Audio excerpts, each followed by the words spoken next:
POCSO act को पढ़ने का मौका मिला और जब उसको पढ़ा तो ऐसे लगा जैसे एलिस इन वंडरलैंड वाली जगह पर चला गया हूँ, क्योंकि कई चीज़ें जो आमतौर पे क्रिमिनल लॉ में इजीली समझ आ जाती हैं वो इसमें इन्वर्ट कर दी गई हैं। इसलिए बहुत ही मुश्किल हो जाता है पॉक्सो एक्ट का जो स्कोप है उसको समझने के लिए।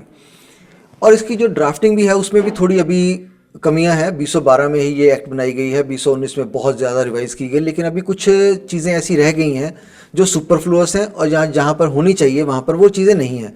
मसलन अगर हम सेक्शन 2 से ही इसके शुरू करें तो हम पाते हैं कि जो डेफिनेशंस जो दी गई हैं वो डेफिनेशंस कम है और डेफिनेशंस का इंडेक्स ज़्यादा है। जैसे कि ये बता दिया जाता है कि इसकी डेफिनेशन सेक्शन 3 में होगी, इसकी डेफिनेशन सेक्शन 5 में होगी, इसकी डेफिनेशन आप इंडियन पीनल कोड में पाओगे या जुवेनाइल जस्टिस एक्ट में पाओगे या इंफॉर्मेशन टेक्नोलॉजी एक्ट 2000 में पाओगे। तो हमें वहां पर देखना पड़ता है rather than we are able to find the definitions in section 2 itself. There are some definitions given though in section 2, not all are indexes. But यहाँ पर जो रेलेवेंट होगा वो ये जानना होगा कि जो वर्ड्स यहाँ पर डिफाइन नहीं किए गए हैं उनको डेफिनेशन को देखने के लिए हमें जाना है Indian penal code, juvenile justice act जो 2015 में आई है और इंफॉर्मेशन टेक्नोलॉजी एक्ट 2000। तो आगे बढ़ते हैं। इसमें जो सेक्शन 3 है वो डेफिनेशन देता है पीएसए। पीएसए मतलब पेनिट्रेटिव सेक्सुअल असॉल्ट की। इसमें ये एक रेप का नया नाम है जिसमें रेप का जो एम्बिट है बहुत ही वाइड कर दिया गया है। आप पहले जैसे रेप के लिए एक सेक्सुअल ऑर्गन के मिलने की जरूरत होती थी, अभी ऐसा कुछ नहीं रहा है। It can be done with any part of your body with the pudenda, और even if you manipulate the body of the child to get inserted any object. अब penetration has not been defined in this act, लेकिन जब हम clause C of section 3 के पहुंचते हैं तो हम पाते हैं कि वहां पर जो penetration of any part of the body of the child है not being a sexual organ, that also amounts to PSA, penetrative sexual assault. मान लीजिए जैसे विद सेक्सुअल इंटेंट आपने उसके कान में ही उंगली डाल दी या कान में पेंसिल डाल दी या उसके एक सिरिंज डाल दी, उसके नोज में उसके पिन डाल के एक होल करने की कोशिश करी जो वो डालते हैं लड़कियां यहाँ पर नोज में, उसके लिए डालने की कोशिश करी, तो even that can as per this clause C of section 3 even that can amount to PSA, coupled with the fact that everybody is ordained to report such offences। ये एक बड़ी क्रिटिकल सिचुएशन है जिसमें parliament must look into the matter and amend this clause C of section 3। अगर हम देखें कि इसमें सजा क्या दी जाती है तो इसमें मिनिमम जो सेंटेंसिंग है वो 10 years की है, going up to the life of the person. But अगर child is less than 16 years of age तो जो सजा है वो डबल हो जाती है, minimum is 20 years going up to the remainder of the life of the person. अब जो आगे सेक्शन है, सेक्शन 5 आता है, ये डिफाइन करता है APSA, that is aggravated penetrative sexual assault. अब इसमें बहुत सारी क्लॉजेज हैं कि किस तरीके से जो नॉर्मल तो नहीं कह सकते, जो एक सेक्सुअल असॉल्ट है पेनिट्रेटिव वो एग्रावेटेड फॉर्म ले लेता है। इसमें भी कुछ चीज़ें सुपरफ्लुअस हैं, कुछ चीज़ें रिवाइज करने वाली हैं। मसलन अगर देखा जाए तो बेसिकली ये है कि if the child is below 12 years of age it would amount to APSA। लेकिन फिर ये भी देखना होता है कि किसने करा। जैसे कि इसमें एग्जांपल दे रखे हैं police person, police officer word use है। अब पुलिस ऑफिसर वर्ड जो है इसमें डिफाइन नहीं है, वो उसके लिए हमें इंडियन पीनल कोड में जाना पड़ेगा। इंडियन पीनल कोड कहता है कि पुलिस ऑफिसर की वही डेफिनेशन है जो पुलिस एक्ट 1861 के में है, और उसमें वो जो भी बंदा एनरोल किया जाता है पुलिस एक्ट में वो पुलिस ऑफिसर ही कहलाएगा। तो इसलिए everybody who is in the police forces he would be A police officer, constable हो चाहे वो IG हो। अब ये देखना कि साथ में ये दिया गया कि आर्म्ड फोर्सेस का मेंबर भी है, लेकिन जैसे ही उसके आगे जाते हैं तो उसमें एक और वर्ड यूज किया जाता है।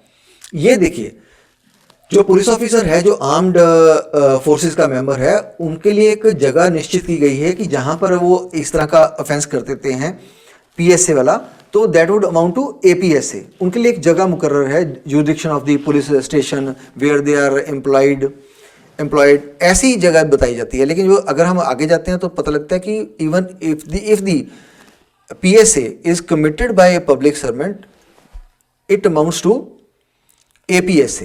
अब पब्लिक सर्वेंट के लिए कोई जगह निर्धारित नहीं की गई कि वो कहाँ पर करता है। It may be anywhere in India और it may be beyond the jurisdiction of India, and it would amount that PSA penetrative sexual assault would amount to aggravated penetrative sexual assault in the case of public servant. Now the question rises, are the police officers not public servants, or the members of the armed forces, they are not public servants? Public servant की definition फिर उसमें दी गई है Indian penal code में, जिसमें ये सबसे पहले यहीं से शुरू होता है, कमीशनड ऑफिसर्स, और एंड होता है जाकर कि anybody who is getting pay from the government of India और is being remunerated by the government of India. तो anybody, even including these police officers, these armed forces members, they amount to public servants under this act. So जब हमने public servant की कोई सीमा निर्धारित नहीं की कि कहाँ पर वो ऐसा क्राइम करते हैं PSA वाला कि वो APSA में कन्वर्ट हो जाता है, तो naturally instead of going for being a member of the police force और द आर्म्ड फोर्सेज, यही कहना बहुत होगा कि he is a public servant and it would amount to APSA if PSA is shown to have been committed. इसमें और भी conditions हैं, जैसे अगर मान लीजिए लड़की को प्रेग्नेंट कर दिया जाता है या एक प्रेग्नेंट लड़की के साथ सेक्स किया जाता है who is less than 18 years of age, that PSA would amount automatically to APSA। फिर रिलेटिव द्वारा, रिलेटिव कैसा भी हो सकता है, by marriage of the parent, by natural जो रिलेटिव्स होते हैं या फॉस्टर केयर वाले होते हैं, रिलेटिव की जो डेफिनेशन है बहुत वाइड की गई है। उसका भी अगर कोई मेंबर रिलेटिव का भी आपके ऊपर PSA करता है चाइल्ड के ऊपर, तो that would automatically amount to APSA। फिर वो चाहे चाइल्ड क्या बाद में मर्डर कर देता है, चाहे वो इस तरह का अटेम्प्ट करता है, in both the cases it would amount to APSA। अब एक और क्वेश्चन इसमें आता है, that is whoever commits PSA repeatedly. अब ये रिपीटेडली भी यहाँ पर कोई डिफाइन नहीं किया गया कि it would be part of that transaction और whether there would have to be some more transaction. Suppose there is application of mouth to the prohibited places as far as this act is concerned on the child, whether if he does it twice or thrice or 4 times, whether that would amount to, even if committed in the same transaction, would that amount to doing it repeatedly, and would the PSA be converted to APSA even if that transaction, that act was confined to one time only? The whole act was one time, but it was during that time done repeatedly, and generally as the nature goes, these things are done repeatedly in a transaction, and so it would be that if he has committed any PSA, most likely it would be converted to APSA if this definition is to be followed. So it should be clarified by the parliament that no, transactions have to be different, like one transaction, second transaction. और जो एक और बात है जिसमें ये जो PSA है वो APSA बन जाता है, वो अगर इसमें चाइल्ड में more than one person acting in with common intention ये चीज़ करते हैं. It can be form of gang rape और it can be in furtherance of the common intention of the gang. जिस तरह से भी वो किया जाए it would amount to APSA. तो ये चीज़ों, इसके बाद आता है कि सेक्सुअल असॉल्ट. सेक्सुअल असॉल्ट जो APSA नहीं है, अगर जैसे वो टच करता है अपने हैंड से, not an organ of the body prohibited under section 3, तो that would amount if done with sexual intention to sexual assault. उसकी जो पनिशमेंट है वो नॉट लेस देन 3 years है, गोइंग अप टू 5 years.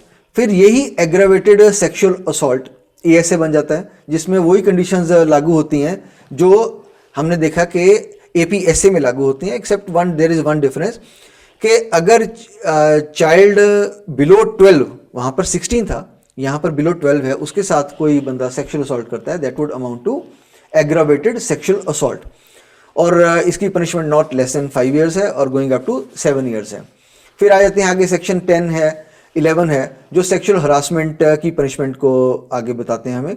और सेक्शन 16 हो गया, अबैटमेंट का है, 18 है, वो punishment for attempt to commit an offense, जो which would go up to the half of the highest punishment awardable for if they had that offense been completed. फिर section 21 है जो ये कहता है कि अगर आपको पता लगता है कि ये कोई ऐसा इस एक्ट में जो ऑफेंस है ऐसा हुआ है किसी चाइल्ड के साथ, आपकी नॉलेज में है और आप वहाँ पर नहीं बताते हैं जाके, तो you can be punished with the imprisonment of up to 6 months। Section 28 है, स्पेशल कोर्ट्स बनते हैं। अब सबसे जो इंपॉर्टेंट है, जहाँ पे सब सारी चीज़ें टॉपसी टर्वी हो जाती हैं, वो section 29 and 30। There is a presumption under section 114A of the Indian Evidence Act also that once the sexual intercourse has been proved and the woman says that it was not with her consent, then it would be presumed that it was without her consent. लेकिन यहाँ पर जो पहला वाला fact भी है, even that does not need to be proved. Once you are being prosecuted for an offense under this act, then it would be presumed unless you prove that you in fact committed that offense. आगे presumption तो पहले जब यही presumption आ गई कि you have in fact committed PSA और APSA और sexual assault, ये presumption inbuilt हो गई इस एक्ट में, तो आगे की presumption नेचुरली वो 114A वाली भी आगे लागू हो जाएगी। और सेक्शन 30 इसको और क्लियर कर देता है इसी एक्ट का कि मेंटल स्टेट जो है वो भी प्रिज्यूम कर ली जाएगी कि उसकी जो मेंटल स्टेट थी वो सेक्सुअल इन नेचर ही थी। और एक और बात है, जो 30 का पार्ट क्लॉज 2 है, वो ये भी कहती है कि ऐसा नहीं है कि आपने सिर्फ प्रोबेबिलिटीज बना देनी है and you would be acquitted. No, you will have to prove it in the same manner the level at which the prosecution in other cases, in other criminal cases, has to prove a matter, that is up to the hilt, beyond all reasonable doubt. तो अगर मान लीजिए दो बच्चे मतलब आपस में हैं और उनके ऊपर ये केस पड़ता है, तो that is covered under section 34 which says कि ऐसे का जो है वो जुवेनाइल जस्टिस एक्ट के अंदर 2015 के अंदर ही चाइल्ड का जो केस है वो जाएगा। If one child commits upon another child any offence as prohibited under this act. So फिर आ जाता है कि मैनर कैसी है, जो कोर्ट की प्रोसीडिंग है वो कैसी होंगी। इसमें ये साफ लिखा है कि जो बच्चा है, चाइल्ड है, वो that will not see the accused. तो इसके ऐसे प्रबंध करेगा जो स्पेशल कोर्ट है कि ऐसा ना हो कि जो during the time of testimony the child is able to see the accused in over there. Trials are to be held in camera. Media is prohibited from publishing. That is well known thing. जो बच्चे की right है एक advocate अपना करने की, subject to section 301 of the CRPC, वो इसमें इंटैक्ट है। और जो सेक्शन 41 है वो डॉक्टर जो मेडिकल प्रोसीजर्स हैं जो बच्चे पे किसी पे करने पड़ते हैं उनको इस एक्ट के एम्बिट से बाहर ले जाता है। तो मैं तो यहाँ पर ये कहूँगा कि जैसे सुनहरे के एक्ट हैं, कई लड़कियों के कान में छेद किए जाते हैं ताकि वो टॉपर्स वगैरह पहन सकें, उनका भी एक प्रोविजन ऐसे रख देना चाहिए था कि वो भी इससे एक्ट से चीज़ों से अगर कंसेंट ऑफ द गार्डियन है तो उसको इनसे बाहर रख दिया जाए। अदरवाइज किसी को भी ऐसा एक रिपोर्ट ही तो करनी है, किसी को भी ऐसे ऊपर रिपोर्ट कर दी जाए। जो हम एक नॉर्मल हमने देखा है कि एक नॉर्मल ऑफेंस की जब FIR होती है तो आम बंदे के ऊपर 1 लाख से 1.5 लाख रुपए का खर्चा पड़ जाता है इनोसेंट बंदे को भी अपने आप को इनोसेंट प्रूव करने का। तो इसमें तो उसने खुद को ये प्रूव करना है कि मैंने ये किया नहीं। इसमें सिर्फ उसने बरी नहीं होना है ये सोच के कि प्रोसिक्यूशन का अगर केस वीक है तो वो बच जाएगा ना। इसमें प्रिजम्पशंस हैं, इनबिल्ट हैं। थोड़ा सा भी कोई एविडेंस है वो भी अभी कोर्ट्स आने लगे हैं। हाई कोर्ट ऑफ केरला ने अभी रिसेंटली ऐसे एक्विटल की है, एक कन्विक्शन सेट साइड करी है कि at least there should be iota of evidence. अभी आने लगे हैं, लेकिन फिर भी अगर कोई रिपोर्ट करता है, बच्चा रिपोर्ट करता है या कोई बंदा इन गुड फेथ रिपोर्ट कर देता है कि मैंने ऐसा देखा है, तो जो नॉर्मल प्रोसीजर से हैं उनको करने वालों के ऊपर भी बहुत भारी मुसीबत पड़ सकती है। इसमें फिर सेक्शन 42 अल्टरनेटिव पनिशमेंट है, उनके लिए देता है कि जो, क्योंकि ये this act is in addition to other laws, repetition है बहुत ज़्यादा। अगर हम 376 देखें और ये देखें तो उसमें बहुत ज़्यादा रेपिटेशन है, हालांकि डिफरेंसेस भी हैं।